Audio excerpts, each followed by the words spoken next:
Hello, welcome back to Bio23 Infectious Disease. In this chapter, chapter 12, we're going to be talking about bacterial diseases. There will be a lot of bacterial diseases that we're going to cover in this chapter. And the important things to remember are where you can acquire these diseases and important characteristics about each. We're going to start off by talking about hospital-acquired infections, or HAIs, also known as nosocomial infections. Each year in the United States, HAIs result in tens of thousands of deaths and cost the U.S. healthcare system billions of dollars. These are significant infections, and you can see from this picture just how many there are. These infections aren't just acquired in hospitals, but HAIs can also be acquired in physician offices, urgent care clinics, long-term care facilities or nursing homes, and surgical centers.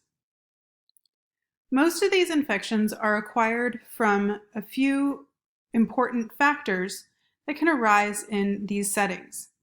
This includes catheters or small tubes inserted into the urinary tract, bloodstream, or respiratory system, surgeries, injections, improper use of antibiotics, diseases spreading between patients and healthcare workers, and also healthcare facilities that are not properly cleaned.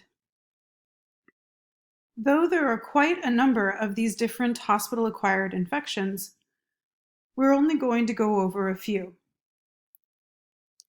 The first of these is Stenotrophomonas multifida. This microbe is found in lots of different water sources, including tap water and bottled water. It can even come out of shower heads and kitchen sinks. Normally, it won't infect individuals with healthy immune systems, but patients in hospitals can easily acquire these types of infections. This is particularly important for cystic fibrosis patients who have a genetic defect that doesn't allow them to clear mucus easily out of their lungs. This gram-negative bacterium can then start growing in the lungs and form biofilms, which are very difficult to eliminate and treat with antibiotics. An even greater concern to cystic fibrosis patients is Pseudomonas aeruginosa. Pseudomonas aeruginosa is the leading cause of death of cystic fibrosis patients because, much like Stenotrophomonas multifida, it can also infect the lungs and generate biofilms.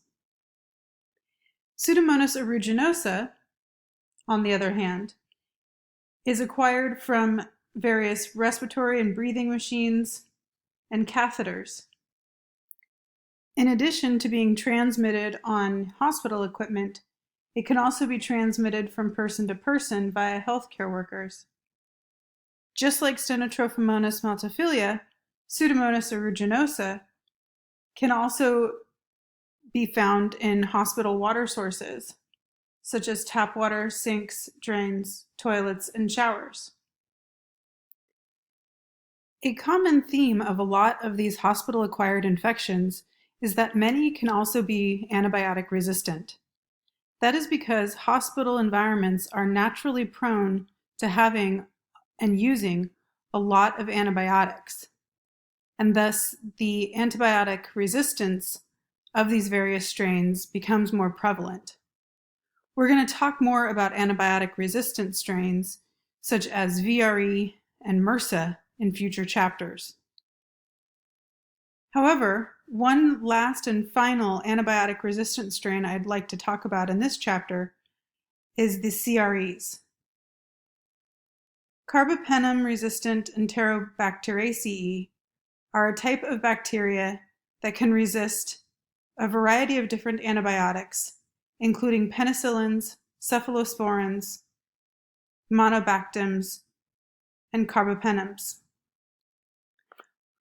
One of the more well-known CREs is Klebsiella pneumoniae. This type of microbe lives in the gastrointestinal tract or digestive tract of hospital patients and can remain undetected in asymptomatic patients for long periods of time, thereby allowing it to be transmitted to other more susceptible patients in the hospital over time. That's all the hospital-acquired infections we're going to talk about in this chapter. From there, we're going to move on to foodborne illnesses and waterborne bacterial diseases.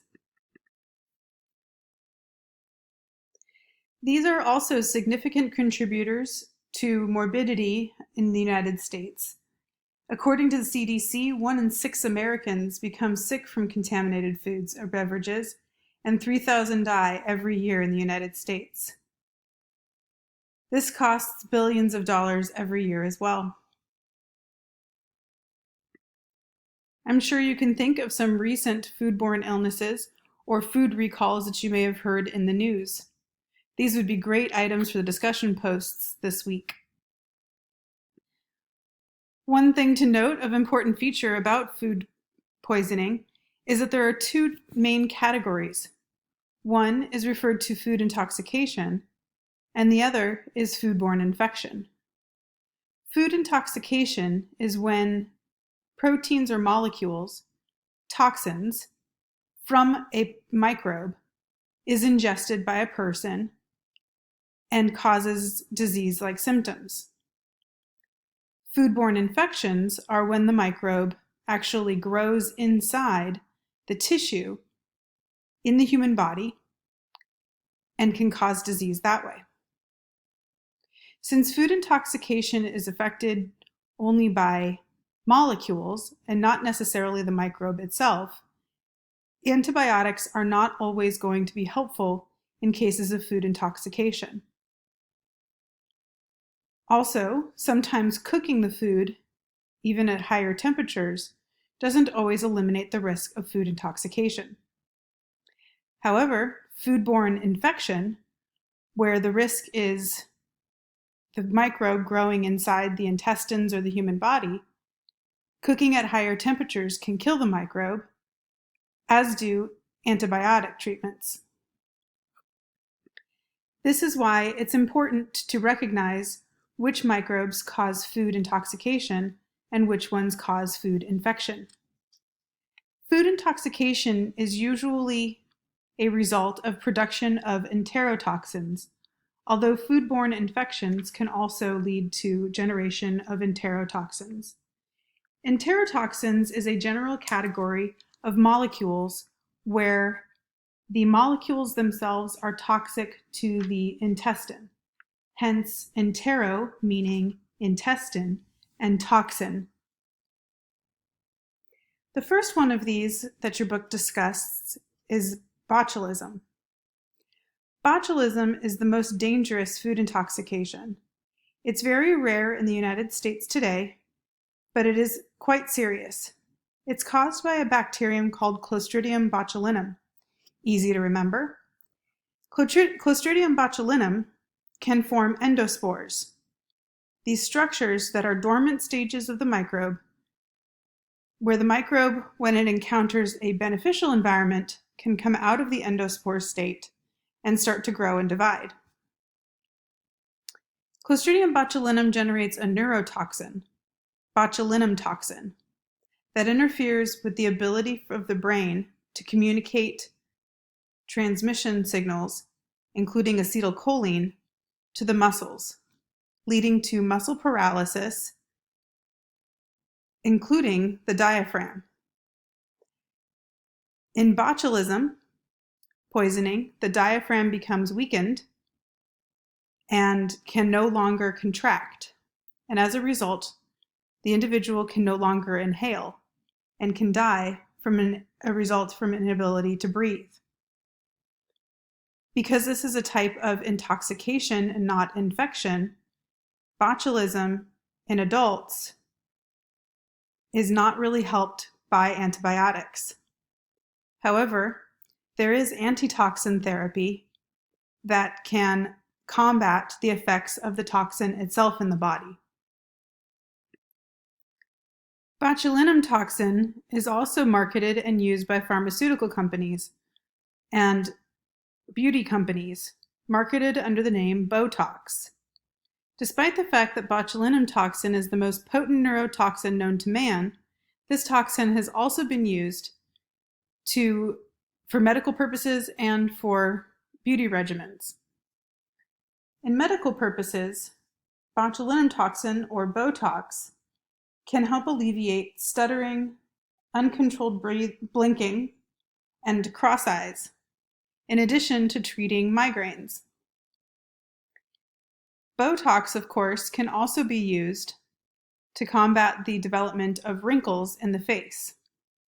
All of this depends on where the botulinum toxin is injected into the human body. Another fairly rare endospore-forming bacterial strain, known as Clostridium perfringens, can also cause bacterial foodborne infections and intoxication. It's commonly associated with meat, poultry, and beans. Clostridium perfringens isn't just acquired by food, but can also be introduced into the human body through a wound and lead to gas gangrene, a common ailment during the Civil War. Pictured here is the most common form of food poisoning, and that's Staphylococcus aureus. Staphylococcus aureus is more likely to be a foodborne infection, as this microbe does grow in the human body. It can be a result primarily of handmade dishes, such as coleslaw, potato salad, pastries, and other items. That's because the main location where Staphylococcus aureus resides is in the human mucosal areas like the nose and mouth. And it can also be found on the skin. If this microbe is introduced to food by hand preparation and then ingested, it can cause foodborne illnesses, though most go undiagnosed. And that's because most people with these types of foodborne infections don't go to the hospital to get diagnosed. They're fairly self-limiting. Another type of foodborne infection is Bacillus cereus. Bacillus cereus is yet another endospore-forming microbe. Staphylococcus aureus, incidentally, does not form endospores, but the microbes from the Clostridium genus that we talked about before and the Bacillus genus that we're talking about now do form endospores. These endospores can be found on rice, and when the rice is cooked, that allows for the bacteria in the endospores to exit to this dormant stage and end up growing on the rice. This can lead to fried rice or emetic syndrome, commonly found in fried rice from Chinese food or Indian food that has been sitting out at room temperature for extended periods of time. Bacillus cereus can also cause and lead to diarrheal syndrome and endocarditis, or inflammation of the heart in drug users. We will continue talking about these foodborne infections in the next section.